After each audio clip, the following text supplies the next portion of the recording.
Olá! Eu creio que a primeira vez que você sentiu medo de algo sobrenatural foi quando, depois de alguma travessura, seus pais, seus avós, alguém lhe disse: não faça mais isso, porque senão o bicho-papão vai vir te buscar. E você ficava com medo de uma possível criatura estar morando debaixo da sua cama. E essa criatura, cada pessoa podia imaginar sua fisionomia diferente uma das outras. Nós tínhamos poucas referências sobre aquela criatura. Quem era? Onde morava? Qual era o seu tamanho? Quem era o bicho-papão? Ele existe? Sim, ele existiu. E hoje eu estou aqui para contar para você a história daquele que deu origem ao bicho-papão.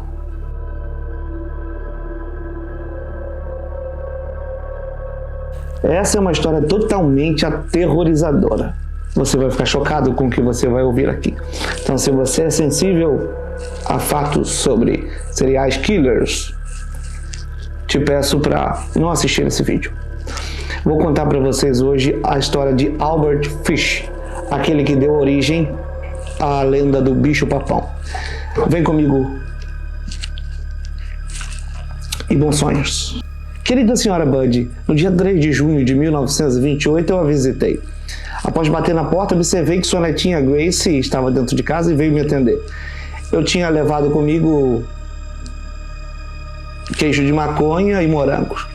Nós almoçamos, depois eu decidi comê-la. A história que você acabou de ouvir agora nessa carta fala sobre Albert Fish, um marinheiro que acabou desenvolvendo um gosto totalmente demoníaco por carne humana. Essa mesmo, a Grace, foi uma das vítimas dele. Ele devorou ela literalmente assando no forno e comendo partes de seu corpo. Nascido em 19 de maio de 1870 em Washington, D.C., Albert Fish, filho de Randall e Ellen Fish. Ele tinha muitos nomes, e alguns peculiares, como o vampiro do Brooklyn, o lobisomem de Wisteria e até mesmo o cinzento. Pequeno, totalmente franzino, raquítico, aquele homem, se passasse por você na rua, dificilmente despertaria sua atenção ou medo, mas o fato é que sua vida privada poria medo nos maiores serial killers que você conhece. O maníaco do parque e Suzanne von Richthofen passariam correndo se o vissem do outro lado da rua.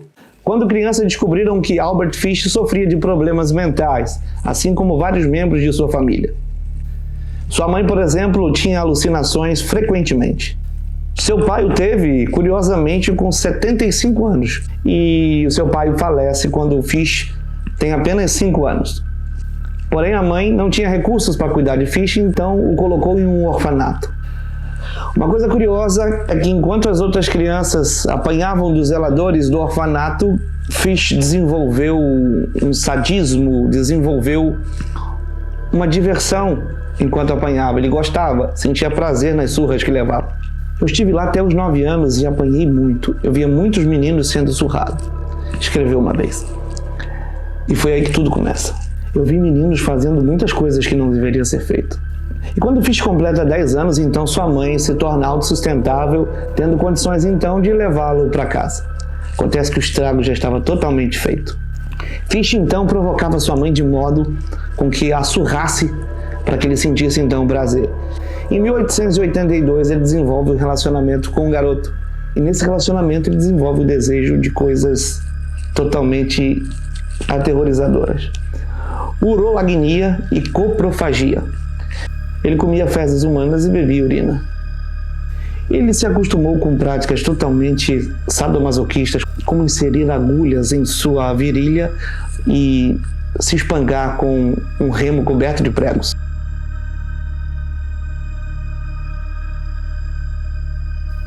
E acontece que em 1890 ele se muda para Nova York e seus crimes contra crianças começam. Começa o ataque, então, do bicho-papão. Em 1890, quando já em Nova York, ele quer explorar ainda mais esse desejo pela dor dos outros. Ele começa, então, a atrair garotos para sua casa, a fim de molestá-los, estuprando, batendo neles com um remo, com vários pregos encravados.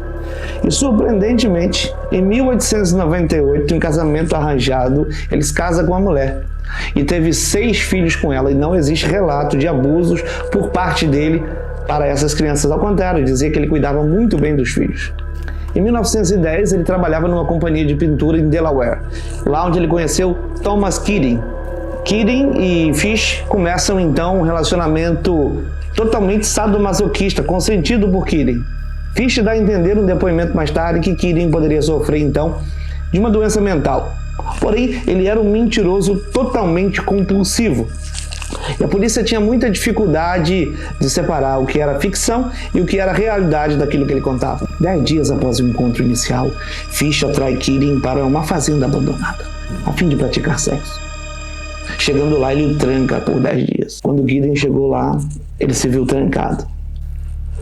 Por 2 semanas, Fish torturou Keating, mutilou seu corpo, chegou a cortar metade do seu pênis. E Fish resolve sair dali de uma hora para outra, deixando uma nota de $10 por Keating, agradecendo pelo seu trabalho. Uma vez ele escreveu: "Acho que jamais vou esquecer daquele grito e daquele olhar que ele me lançou." Já em 1917, ele já tem muita dificuldade de esconder sua doença mental, o que levou sua esposa, então, a trocá-lo por outro homem. Depois disso, a automutilação de Fish aumenta, passando a colocar cada vez mais agulhas em sua virilha. Às vezes ele enchia seu ânus com lã de isqueiro e colocava fogo. Uma vez ele se enrolou num tapete e ficou lá por dias, e disse que foi uma revelação do apóstolo João. A partir desse ponto, foi que Fish então começa a desenvolver um gosto por carne humana, tornando-se então um canibal. Ele começa também a ensinar jogos sadomasoquistas para os seus filhos. E no almoço ele já não quer mais comer carne assada, ele só come carne crua. E convida os filhos então para compartilharem do prato. E em 1919 ele começa sua caça por crianças moradoras de ruas, negras, órfãs, crianças vulneráveis. Jovens então que ele presumiu que pessoas não sentiriam falta. Acontece que em seu julgamento ele disse que o próprio Deus estava ordenando ele a tomar aquelas atitudes e torturar aquelas crianças. Ele procurou então em vários jornais que eram veiculados por várias famílias naquela região, em busca de alguém para trabalhar e fazer as tarefas domésticas em sua casa. Foi então que ele encontrou a jovem Grace Buddy. Acontece que Grace nem sempre foi o alvo pretendido. Na verdade, ele queria o irmão mais velho, Edward Buddy. Edward Buddy colocou no jornal um anúncio procurando um emprego em uma casa de campo, alguma fazenda ou algo do tipo. Então Fish o encontrou e planejou tudo. Ele planejou contratar Edward Buddy, trazendo para sua casa para torturá-lo. Com o nome falso de Frank Howard, resolve então visitar a casa da família Buddy em Manhattan.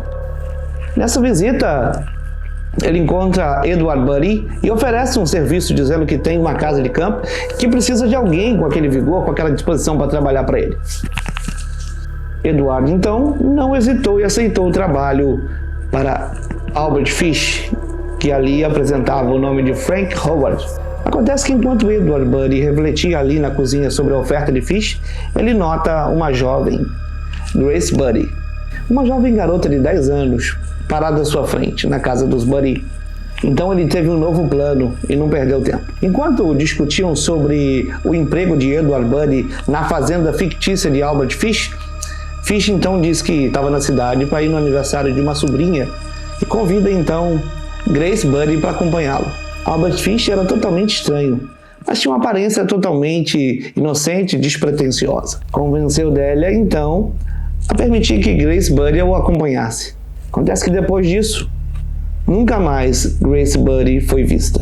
Fish tinha preparado uma câmara de tortura para Edward Buddy, e quem ele leva para lá? Grace Buddy. Fish leva Grace Buddy para a câmara de tortura em sua casa. Ele tirou sua roupa e ficou escondido na casa, no andar de cima. Os relatos após isso são totalmente chocantes, totalmente aterrorizadores. Eu vou deixar aqui embaixo e não sei se você se sentiria bem lendo isso.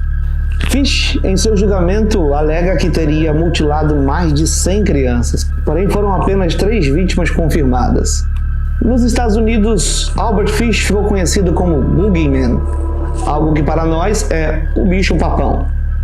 Acontece que Albert Fish, depois de ser condenado à morte, ele faz uma declaração final escrita e seu advogado diz no tribunal que aquilo era tão grotesco, envolvia tanto horror, que ele nem mesmo se sentiria bem lendo aquilo ali em voz alta. E pelo modo como ele torturava e matava suas vítimas, ele ficou conhecido como o lobisomem de Wisteria, o vampiro do Brooklyn, o cinzento e o Boogeyman, o bicho-papão. E existem vários filmes sobre o Boogeyman, sobre o bicho-papão, sobre Albert Fish. Se você procurar aí mesmo no YouTube, tem um documentário sobre o Homem Cinzento. E também ele foi tema de muitos podcasts. A história sobre criaturas que vêm para devorar as criancinhas é antiga. Desde a Idade Média, crianças tinham muito medo dos goblins e os pais colocavam medo. Se comporte. Porém, desde o século passado, esse é o homem que dá vida à lenda do bicho-papão, Albert Fish. Se você quiser saber mais sobre a vida desse demônio que viveu aqui em Nova York, fica à vontade. Eu vou colocar o link com o resto desses relatos aqui embaixo, para você pesquisar, e também tem um documentário no YouTube. A gente se vê em breve com mais um vídeo. Vou fazer a expedição Centralia. Não perca o meu último vídeo contando sobre o funcionário que veio do inferno. E também fiz um vídeo muito interessante sobre um nome que você jamais deve dizer. A gente se vê em breve.